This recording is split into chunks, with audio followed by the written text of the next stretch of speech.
Ba, ba, ba.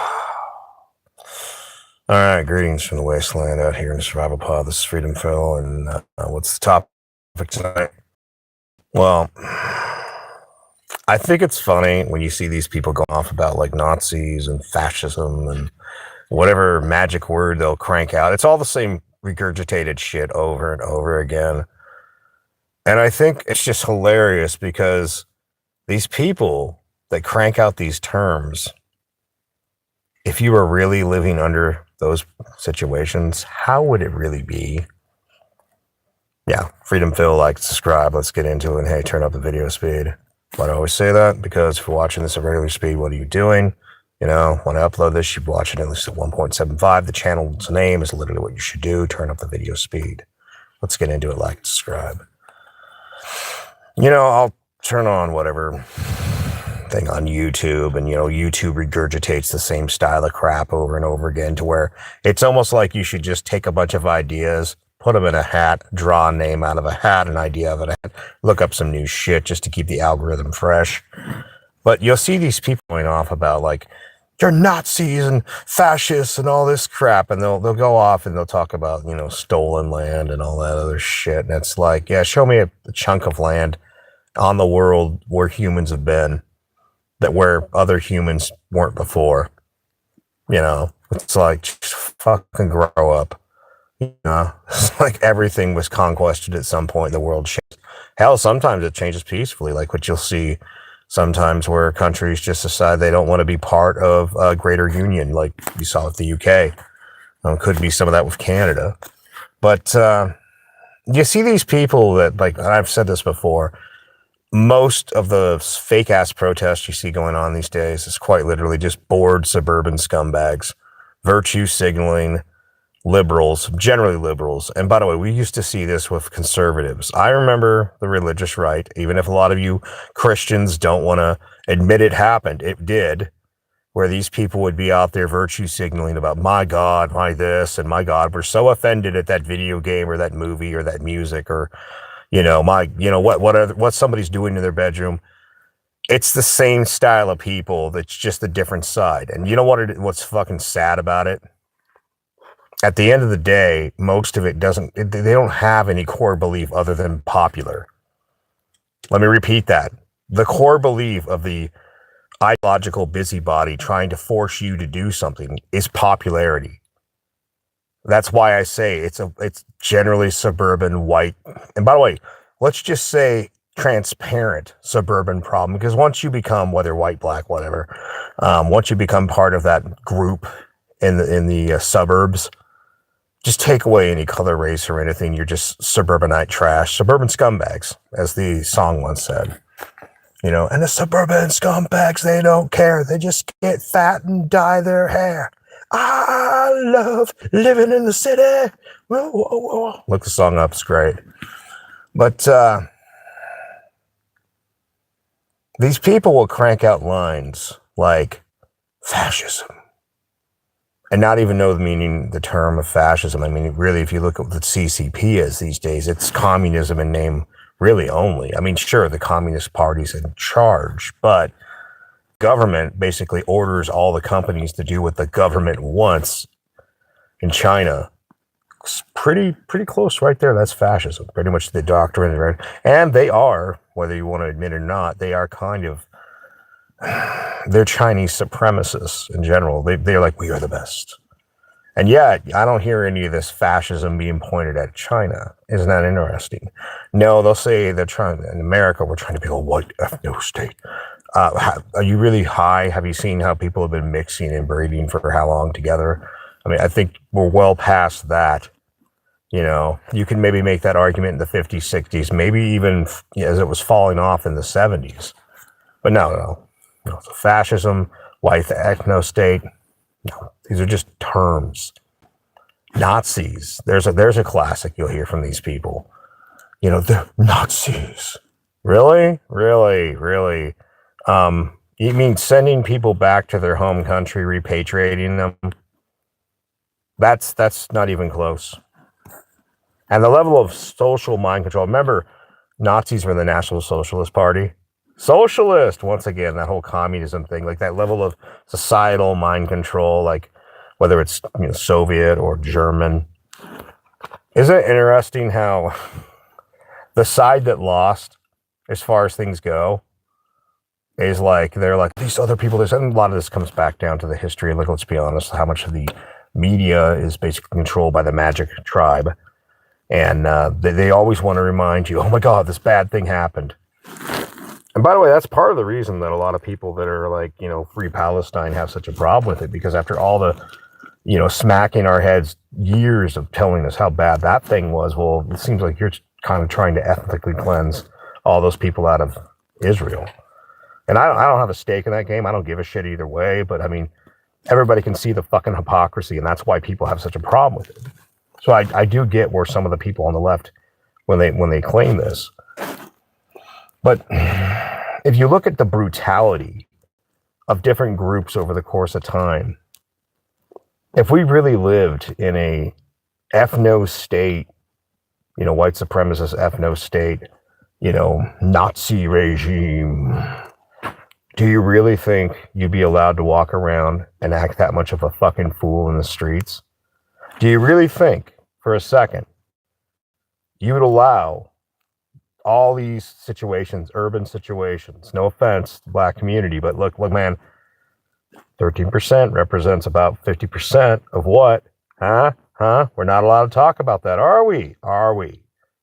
Do you think that shit would have ever been allowed to get that bad? Do you think it wouldn't have just been like, at a certain point, if there was really what you claim it to be, they wouldn't have just been like, nope, on the boats, or shit, if you really were claiming all these people in this country were Nazis, they would have fucking cleaned that up ages ago. You see these dissenters in the streets, burning cars, tearing down statues, doing whatever type of damage they can, acting like jackass fools. Do you really think they would have put up with that? And that's why it's such a fucking joke.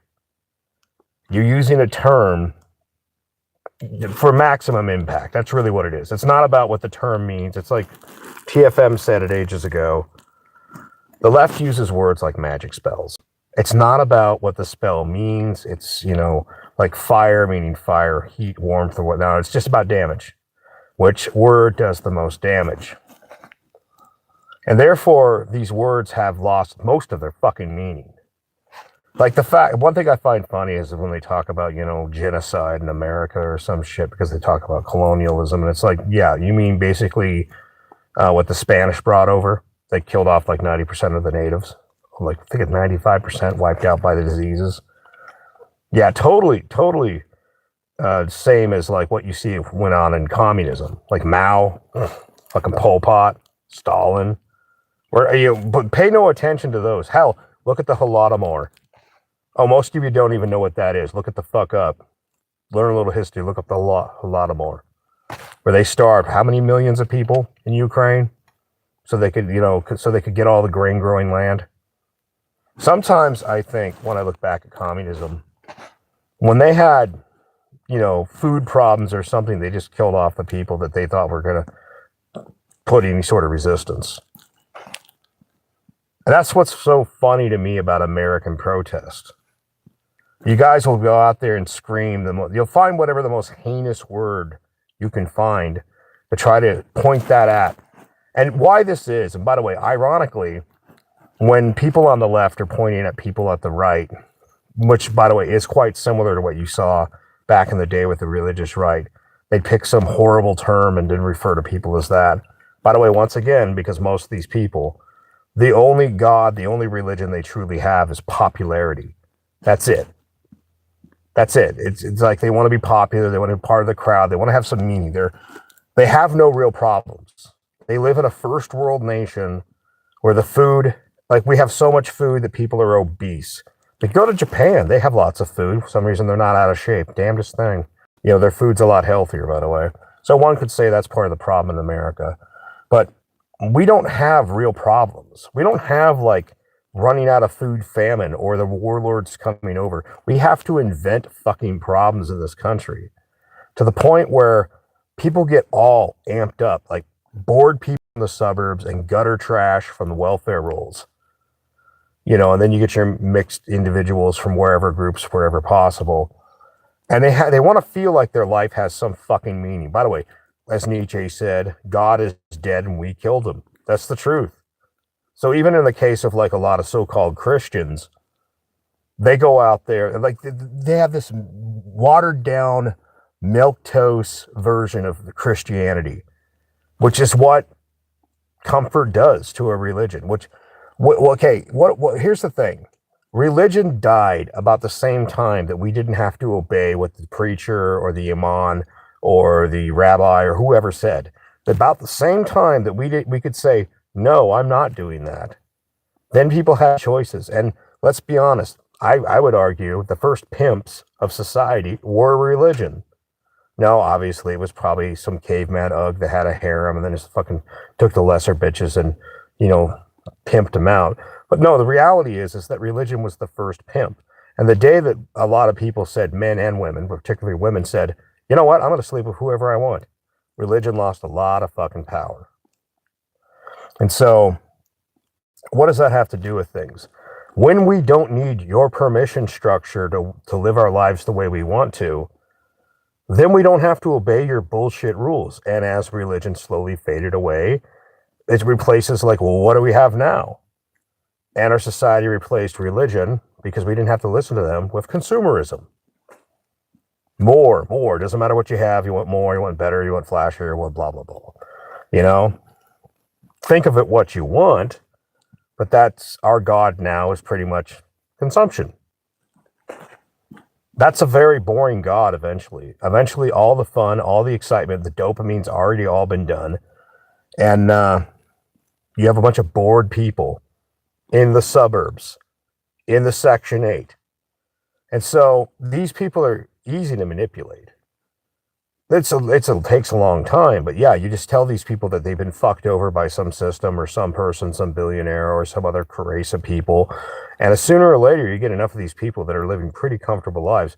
They want to believe, they want to have something. I mean, and I've said this for a long time. I'm an agnostic. I'm not an atheist. I'm just not convinced of anything, but without a God, they shall build a God because they know nothing but to worship. They need a reason, a cause.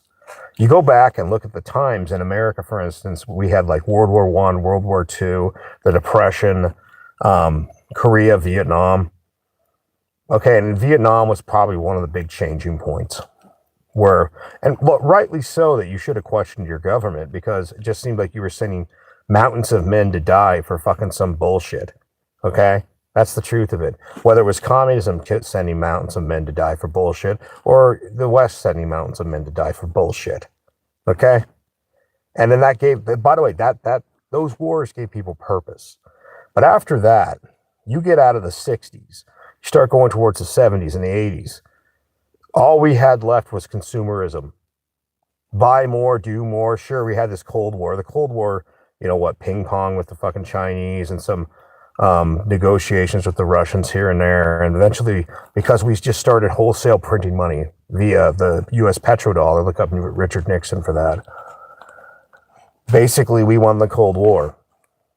And then the worst thing that could happen was now we didn't have an enemy. And that became the new age of the slow rot of the West, where we didn't have to really think the big enemy was dead. We won. So then it becomes, what do we fight? As a creature, human mankind, what's our thing to conquer? We have all the food, we have all the things in the world. We turned on ourselves because we know nothing to do but destroy. Most people, creation takes a lot of time and energy. Destruction is fun and easy. Maintaining could just be sitting around. And so what ends up happening is you have tons of bored ass fucking people with no purpose in their lives. They've killed off God. They have no great opposition forcing them to be better people, you know, via other countries or some great disease or pestilence or famine. And then they start turning on each other. So what ends up happening is that these people, the cause becomes their new God, their new reason. And I think it's funny bringing it back to if this was really actually a hard, socialist, fascist, Nazi, whatever, you can go and see other countries where that's happening right now. And you say some shit against the government, you might just be black bagged.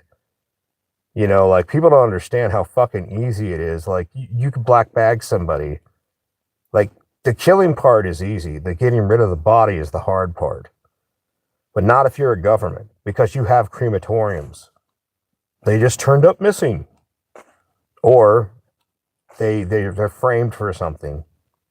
Just to scare people. Death is one thing, a ruined life is another. But you make martyrs out of people when they're still alive.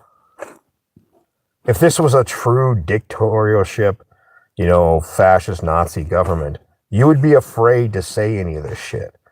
But the fact that you live in a country that's so prosperous, that you have so few problems, that you see women out there acting a fool, and you see when they get caught, they start screaming like some stupid child. Even some of the men, they do the same thing. And you look at it and you think to yourself, yeah, you live so privileged that you don't even realize how good you have it. But it is what it is, That's part of the reason I look at a lot of the world, and I sometimes look at it and I just wonder when I see some of the craziest, stupidest shit. I'm like, is this a simulation?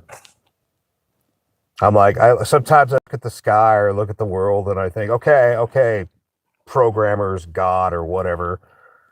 Okay, no. Okay, you jumped the shark with that hoax, okay? It's too unreal. And this is the times we live in. Enjoy the decline. Freedom Phil, like, subscribe, take it easy.